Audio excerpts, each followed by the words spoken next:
사고의 자유. 오늘의 이야기. 뇌과학자가 말하는 행복해지는 법. 지금 시작하겠습니다. 행복은 언제부터 이렇게 어려운 단어가 되었을까요? 누구나 행복해지고 싶다고 말합니다. 돈을 벌어도, 명예를 얻어도, 사랑을 해도 결국 우리가 추구하는 목표의 본질은 행복입니다. 그런데 이상하게도 세상은 점점 풍요로워지는데 인간은 점점 더 불행해지고 있습니다. 왜일까요? 뇌과학자들은 이렇게 말합니다. 인간은 행복하도록 설계된 존재가 아니라 생존하도록 설계된 존재다. 행복은 뇌의 구조상 기본값이 아니라 결과값입니다.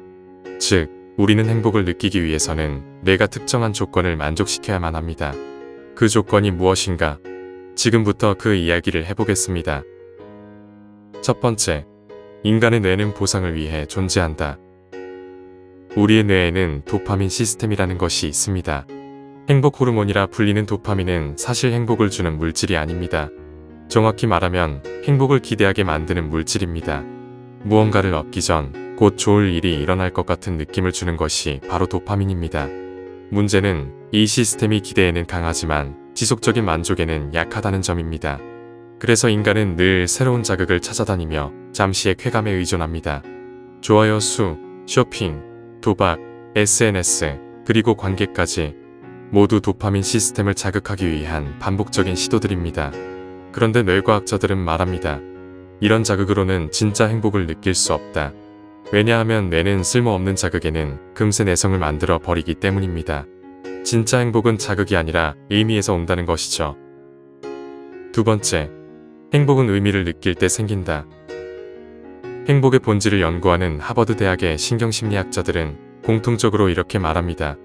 인간은 누군가에게 필요하다고 느낄 때 가장 강한 행복을 느낀다. 여기서 중요한 것은 필요함입니다. 사랑받는 것보다 누군가에게 도움이 되는 존재라는 자각이 인간의 뇌를 더 강하게 자극합니다. 즉, 인간의 뇌는 이타적인 행위를 할 때 가장 강력한 보상 시스템을 발동시키는 것입니다. 그렇다면 왜 그럴까요? 그 이유는 뇌의 진화적 구조에 있습니다. 인간의 뇌는 개인이 아니라 집단 속에서 진화했습니다. 우리 조상은 혼자 살아남을 수 없었습니다. 서로 협력하고 돕고 공동체 안에서 역할을 수행해야 생존이 가능했습니다. 따라서 타인에게 필요한 존재가 되는 것은 곧 자신의 생존 가능성을 높이는 신호였던 것이죠. 뇌는 여전히 그 구조를 유지하고 있습니다. 즉, 내가 누군가에게 쓸모있다고 느끼는 순간 뇌는 생존 신호로 받아들이고 그에 따른 보상으로 강력한 행복감을 부여하는 것입니다. 세 번째, 타인을 행복하게 하는 것의 진짜 의미. 많은 사람들이 남을 행복하게 해라는 말을 듣고 착각합니다. 내가 나를 희생해서 남을 위해 살아야 하는가? 그건 고통이지 행복이 아니다. 맞는 말입니다. 진짜 행복은 자기 희생에서 오지 않습니다. 그건 도덕이지 행복이 아닙니다. 뇌과학에서 말하는 타인을 행복하게 한다는 말의 진짜 의미는 내가 누군가에게 쓸모있는 존재가 되는 것입니다. 변호사가 억울한 사람을 돕고 수임료를 받을 때, 의사가 환자를 살리고 보람과 수입을 얻을 때, 선생님이 제자가 성장하는 모습을 보며 자부심을 느낄 때 그들은 모두 남을 위해 일하지만 동시에 자신을 충족시키고 있는 상태입니다. 이것이 바로 행복의 뇌과학적 순환 구조입니다. 남에게 도움이 되는 일을 할수록 뇌는 나는 살아남을 가치가 있는 존재다. 나는 의미 있는 존재다. 라고 스스로에게 신호를 보냅니다. 그리고 그 순간 도파민보다 훨씬 안정적이고 깊은 행복 물질인 세로토닌과 옥시토신이 분비됩니다. 이 두 가지는 단기 쾌감이 아닌 장기적 평온과 만족을 줍니다. 즉, 쓸모있는 인간으로 살아갈 때 우리는 비로소 진짜 행복을 경험하는 것입니다. 네 번째, 쓸모있음이 곧 존재의 증명이다. 철학적으로 보아도 이 쓸모의 개념은 인간 존재의 핵심과 맞닿아 있습니다. 니체는 말했습니다. 삶의 이유를 아는 사람은 어떤 고난도 견딜 수 있다. 여기서 삶의 이유란 결국 누군가에게 내가 필요한 이유, 즉 쓸모의 근거입니다. 사르트르는 인간의 존재를 타인의 시선 속에서 규정된다고 했습니다. 그의 말이 무겁게 들리지만 사실 인간의 뇌는 본능적으로 그렇게 작동합니다. 내가 누군가에게 보이고 있다, 누군가가 나를 필요로 한다는 감각이 사라질 때 인간은 극심한 공허와 무의미를 느낍니다. 그래서 관계를 잃은 사람은 우울해지고 퇴직 후 역할을 잃은 사람은 급속히 노쇠해집니다. 그건 단순히 심리적 문제가 아니라 뇌의 보상 시스템이 나는 더 이상 쓸모없다고 판단하기 때문입니다. 즉, 인간에게 쓸모있음은 단순한 기능이 아니라 존재의 증명인 것입니다. 5번째, 행복은 관계의 질에 비례한다. 80년간 진행된 인류 최장기 행복 연구인 하버드 성인발달 연구에 따르면 행복의 가장 강력한 요인은 돈도 명예도 아닌 관계의 품질입니다. 여기서 흥미로운 점은 단순히 친한 관계의 수가 아니라 내가 누군가에게 얼마나 의미 있는 존재인가가 중요하다는 사실입니다.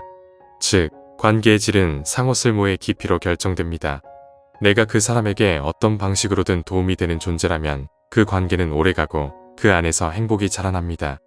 반대로 쓸모없는 관계는 오래가지 못합니다. 표면적인 친절이나 의리만으로는 뇌가 보상하지 않기 때문입니다. 따라서 행복한 사람은 관계를 많이 가진 사람이 아니라 자신이 필요한 관계를 가진 사람입니다. 6번째, 도파민의 함정, 행복을 착각하는 뇌. 오늘날 많은 사람들이 불행을 느끼는 이유는 쓸모없음이 아니라 도파민의 착각 때문입니다. 좋아요 버튼을 누르고 쇼핑을 하고 순간의 쾌락을 반복하면서 우리는 행복하다고 착각하지만 사실 뇌는 단지 기대와 긴장의 회로를 반복적으로 자극받을 뿐입니다. 도파민은 기대를 주지만 충만함을 주지 않습니다. 그래서 그 쾌감은 빠르게 사라지고 더 강한 자극을 찾게 됩니다. 반면 내가 누군가에게 도움이 되고 인정받고 존중받는 순간 세로토닌과 옥시토신이 분비되어 깊고 안정된 행복감을 줍니다. 이 차이는 흥분과 평온의 차이입니다. 흥분은 자극으로 만들어지고 평온은 의미로 만들어집니다. 이 차이를 이해하지 못하면 인간은 영원히 행복을 오해하며 살아갑니다. 7번째, 쓸모있는 사람으로 산다는 것. 그렇다면 쓸모있는 사람으로 산다는 건 어떤 의미일까요? 그건 거창한 일이 아닙니다. 가족에게는 필요한 아버지로, 연인에게는 의지할 수 있는 사람으로, 직장에서는 함께 일하고 싶은 동료로, 사회에서는 신뢰할 수 있는 구성원으로 존재하는 것. 그것이 바로 행복의 가장 현실적이고 확실한 방식입니다. 선한 사람이 되려 하기보다 필요한 사람이 되려 해야 합니다. 그때 비로소 선함은 자연스럽게 따라옵니다. 왜냐하면 타인에게 쓸모있는 사람은 결국 그들의 삶에 긍정적인 영향을 주는 사람이기 때문입니다.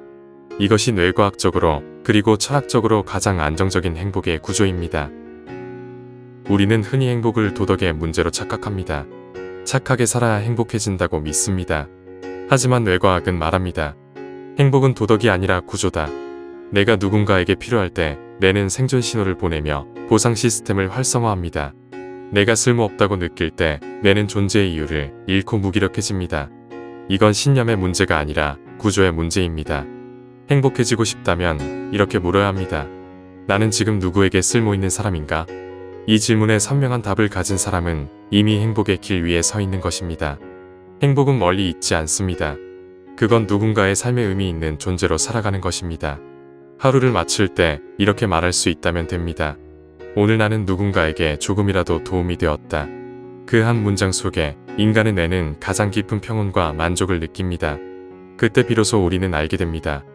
행복이란 감정이 아니라 관계 속에서 확인되는 나의 존재감이라는 것을. 그러니 오늘도 누군가에게 쓸모있는 사람이 되십시오.